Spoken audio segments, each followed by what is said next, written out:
Hi, my name is Samantha and welcome to today's video. Today we're going to try and get my work in progresses under control. Let's get into it.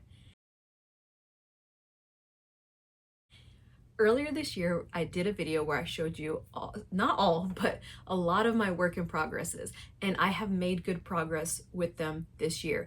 I don't know where that bin of work in progresses is. It's somewhere in this disaster of a craft room. So I'm hoping that I can put some systems into place so that I knock out more this year. I did get a lot of comments on that video. Just donate them, be done with them. I'm not doing that. I'm going to finish everything that I started. So I have a couple different things here that I can do. I have some bins here. I used to use these bins to take to the shows, but when I thought I was doing an outside show, I switched to big bins. The big bins are kind of a pain because they're not easy to organize in the car. However, they have made me a lot more efficient going in and out of the shows because I can stack them up higher on my cart and just be done a lot faster. So I'm gonna keep with the big bin system for next year. So these guys are gonna be my work in progress. I also have some 2-gallon freezer bins. So we've got 1, 2, 3, 4, 5, 6, 7, 8, and then 10. So we have 18. I also have the project bag that we made together a couple weeks ago. I really like this. I would love to have all my projects in this, but I don't have any more material. This was a remnant piece. So I'm going to use this as my, this is what's coming up right now. So, and then I also have just some gallon size bags if I need them. I'm hoping to not touch this, but we'll see. By the way, if you don't have these boxes for your Ziploc bags, I would highly recommend. I personally go through a box of Ziploc bags in a year or two. So by the time that I've used up the box is just destroyed from being in the cabinet and being in the drawer. So I got these at Costco. So it was gallon, quart, snack, sandwich, and it's definitely helped the structural integrity of my bags not be all over the place. I really like them. So highly recommend if you go through Ziploc bags very, very slowly. These are fantastic. Yeah, so anyways, so I want this bag to be the project that I'm working on currently. And then also I'm hoping by using everything that's clear, I can see inside. I also cut up some paper. So I have 3 sheets of cardstock paper, so a little thicker, and I'm going to write with a Sharpie the project and the due date. The due date isn't May 17th, 2024, but Christmas 2024, you know, or if there's an event that's happening, I'm trying to get this project done for that event, you know, just so I have an idea of oh, I need to work on that next, right? So I'm hoping hold on one second.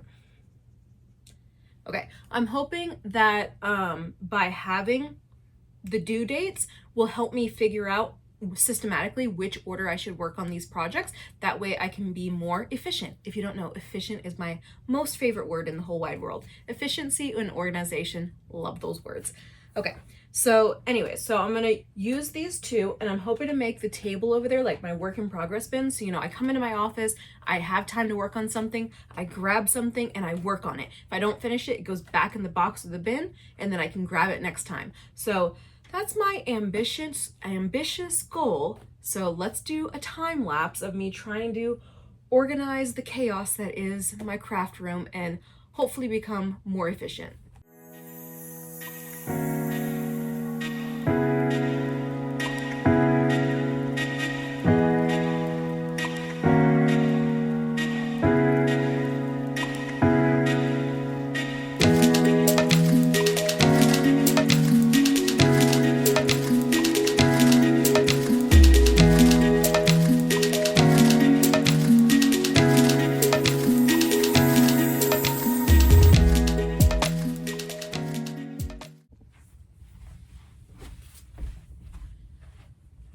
Okay, so that was overwhelming.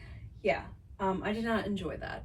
But I'm hoping now that I'll be more effective in the sewing room. So these projects here, you can see the words are up on the front. So I'm hoping that, you know, these projects will take priority and I will know where to put things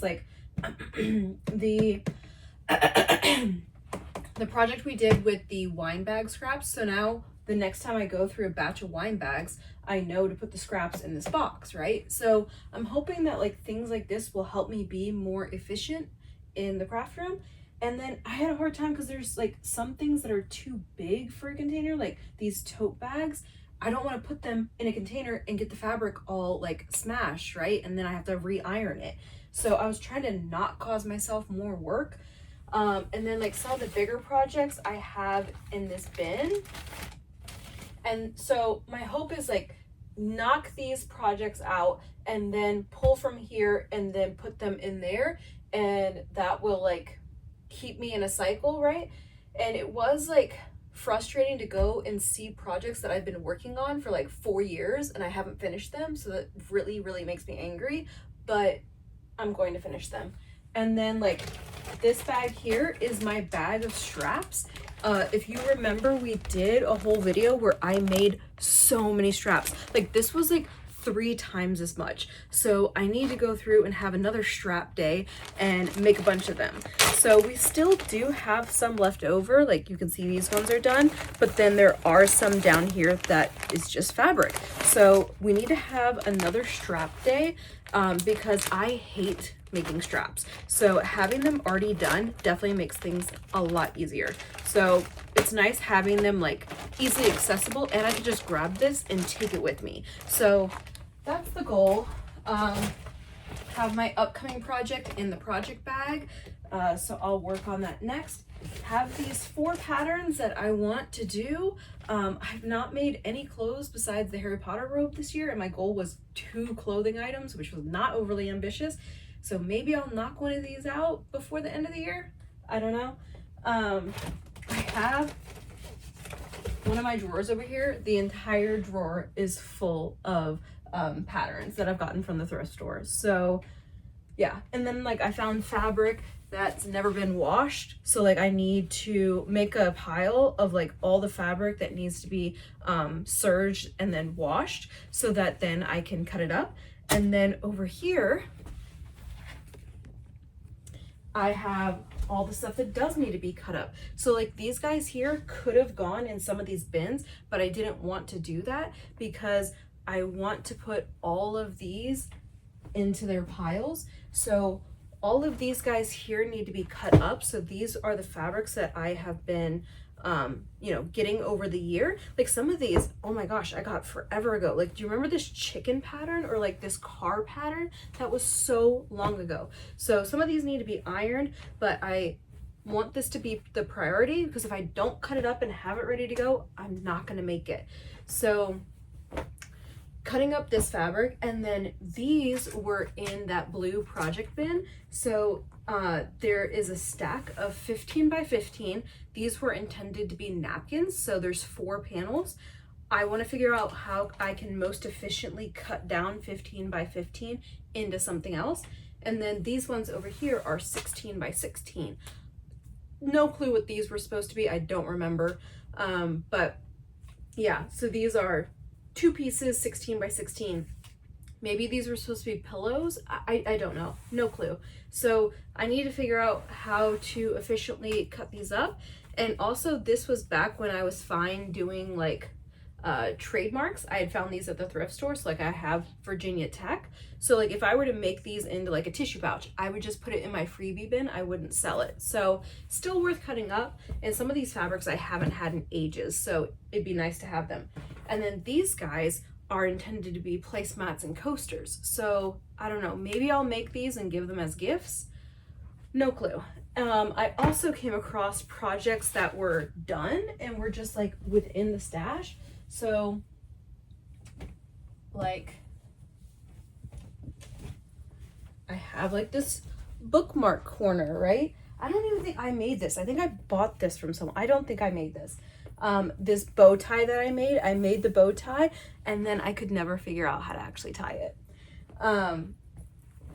When I made, remember I did like the England week and I embroidered this pouch. So I need to use this pouch. It should, oh, that's why it's in there, because the zipper's broken. So fun. And then again, this was during England week that I made, these are all the prototypes when I made the tea bags. like these little pouches, and they hold tea bags. So none of these work properly. So do I cut these up and make them into something else? I don't know. Here's the other bookmark corner. I don't think I made these. I think I bought them from someone. And then this super cute apron, which I made ages ago. I don't remember if it's a video or not. If it is, I'll try to link it, but super cute. I love all like the lace and stuff. So yeah, that was interesting doing that. So we'll see how it goes. I think that like it was definitely worth doing. Let me take you up closer. I definitely think it was worth doing this. Like you can see all of the different labels. Is it gonna make me better? I don't know. And then like I have these bolts of fabric, which these have not been washed. And then this is like all my scraps. So most of it is cotton flannel scraps. So like that's why this guy is a priority, the scrap cube. So it's like a poof that has just, it's a square poof that I need to make. So then I have something to do with my scraps. I can throw it in there. So, and then this bottom container is cotton flannel, but like big pieces. So what am I gonna do with that? I don't know. Yeah. And then like this bin here, this is my jar opener bin. So I've been collecting shelf liner. My goal is to have 60. And then these guys are already cut into jar openers. Those guys I want cut into jar openers. And then these I think are just cut into like, they're just panels. Like, so they're intended to be jar openers. And these guys are already jar openers. These guys are going to turn into jar openers. So, you know, I'm just working on it. And then these guys here were up there. They need to be put on the shelf. So they need to be put onto comic book boards and get them up and out of the way. So everything is still a work in progress, but hopefully this will make me more productive. We'll see how it goes. Thank you so much for watching. Please don't forget to like and subscribe, and have a wonderful day.